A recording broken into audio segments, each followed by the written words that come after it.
Welcome back to the Morning Brew on this Friday morning, first Friday of 2025. As promised, Martin Lumpkin joins us on the Zoom line, Tutor President. Let me extend New Year greetings to you, Mr. Lumpkin, and as always, thanks for the time and for bringing the information forward regarding all developments in our schools. Good morning to you.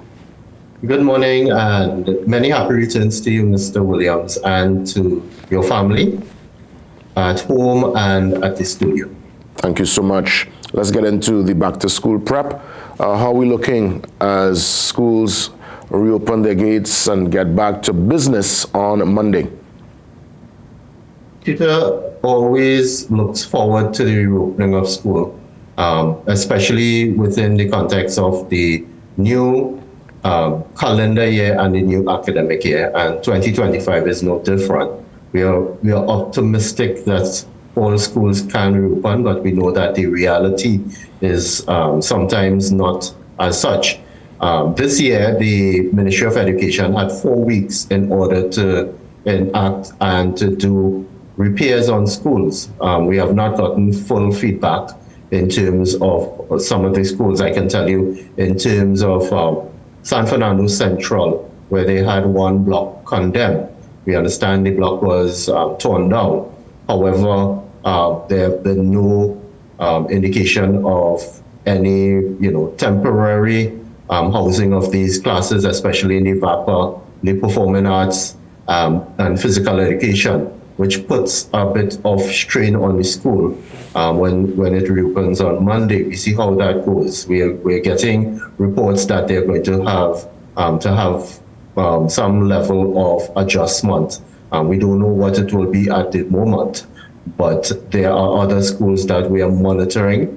St. George's College again, Mount Hope Secondary, Aranjuez North Secondary, Princestown West Secondary as well too. There have been some infrastructural challenges, and we have not gotten any feedback that work was done there.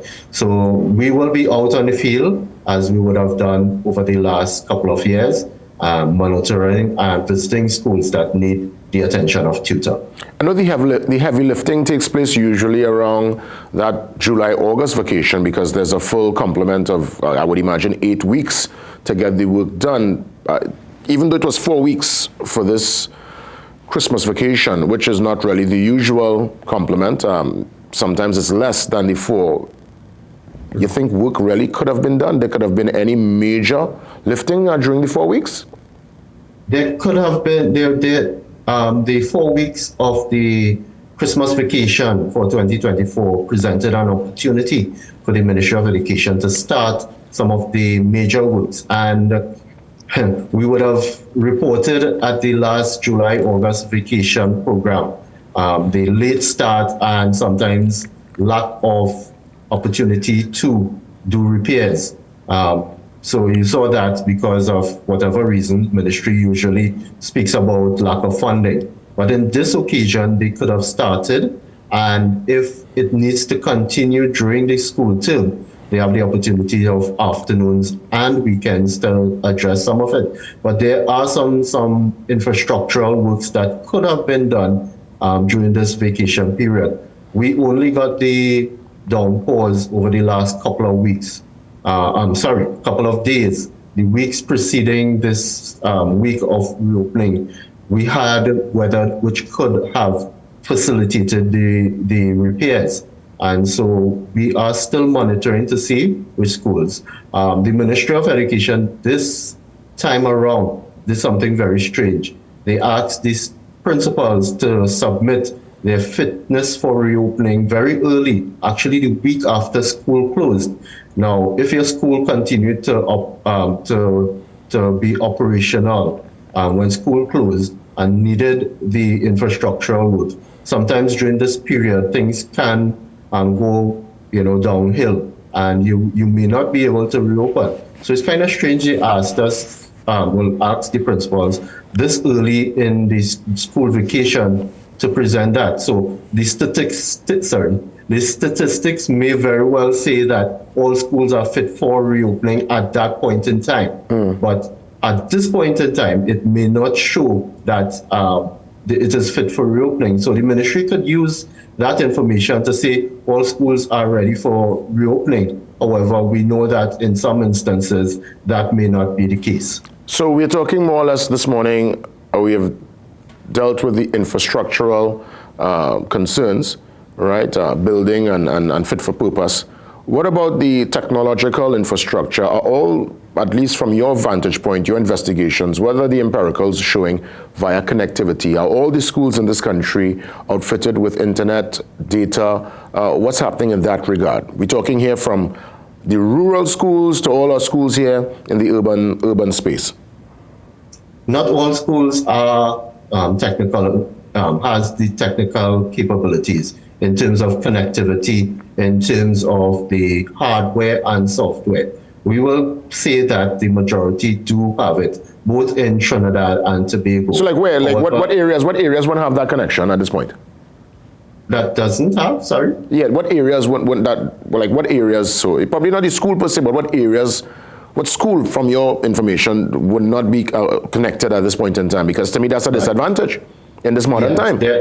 There are some schools in the northern range, Rampanalgas, etc. Some in the rural areas of like Toko, down to Cedros as well too.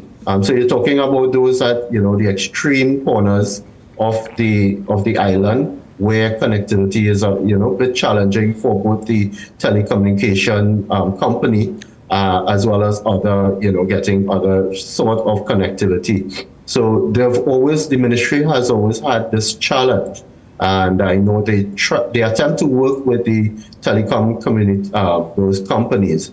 However, it's a bit challenging there. And even infrastructure, some of the infrastructure does not have the capability to have high speed or a number of devices logged on at the same time. Those things need to be improved, as well as the number of devices as well too. Some of our principals have been complaining about not having devices dedicated to administrators in the school. We may get some for the teachers, there are some for the students, but our administrators need to have their devices and proper working devices as well too. Sometimes they have devices over 5 years old, and it's starting to give because of how technology goes, it's giving some problems. Our schedule as well, school supervisors as well as curriculum and guidance officers, they need to have updated devices as well too. Understood. President Lumpkin, before we wrap things up, where are we with the salary negotiations? What's the latest in that regard? CUTA would have presented to the Chief Personnel Officer, CPO, counter proposals to his proposals, really his counter proposals to our initial proposals. The CPO did offer us, just like other public sector unions, the 005. We had to remind the CPO that we do not negotiate with straight percentages, but we have utilized the external labor market survey over the last few negotiations since 2000, and we are committed to continuing to utilize this methodology. We are always willing to come to the table and negotiate. That's where good practices take place around the table, and we will continue to do so. The market, in terms of the jobs, have been finalized, and there has been the attempt to have the line produce what the market says for the period. So we are looking forward to coming around the table and now attempting to close the gap on what the market is presently versus what it says for the period 20 to 2023. And so we look forward to it into the new year. So CUTA stands ready to continue that negotiations. Understood. Thanks for the info. And I trust all teachers, even though negotiations are going on, will report to work. All is in place for teachers to return on Monday. Yes, all teachers are encouraged to report for duty, to take charge of their students, and to enjoy, in one hand, enjoy delivering the curriculum, but also have the children enjoy the school days as well too. Under very trying conditions for some of the schools, many of the schools, but I am confident that our educators have the best interest of our students. They will do what they need to do in the classroom and allow tutor to do what it has to do with the various bodies, Ministry of Education, CPO, THA, Division of Education, etc. Let us work together in ensuring that our education system builds on what it has done over the last few years and, have Trinidad and Tobago a better place all around. Well said. And when we speak again, I would love to get an update as to what's happening with Georges, Moncton. I know you mentioned Aranguez and, of course, Matsek there in San Fernando. Right. And you mentioned one more. Was it Princestown you mentioned? Princestown West Secondary. All right, yeah, for sure. Please give us an update as soon as with the infrastructural issues so that we could highlight it, so we could put a little more pressure and press them to fix this immediately. Sure, and especially Tobago as well too, because Tobago has its challenges as well too. So right. We will update in terms of Tobago as well. President Lumpkin, always a pleasure. All the best. Thank you very much, and thank you for having us. All the best for 2025. Tutor President Martin Lumpkin touching base with us on this Friday, first Friday of 2025. A wet start to the new year, and we continue with our conversations. Up next, we get into our defensive driving courses, defensive driving information. Peter Granado joins me, HSC instructor, and of course, owner of Defensive Driving and HSC. Well, he's actually an instructor there at Defensive Driving and HSC Limited. Full details after the break. Early Christmas morning, everybody busy doing something.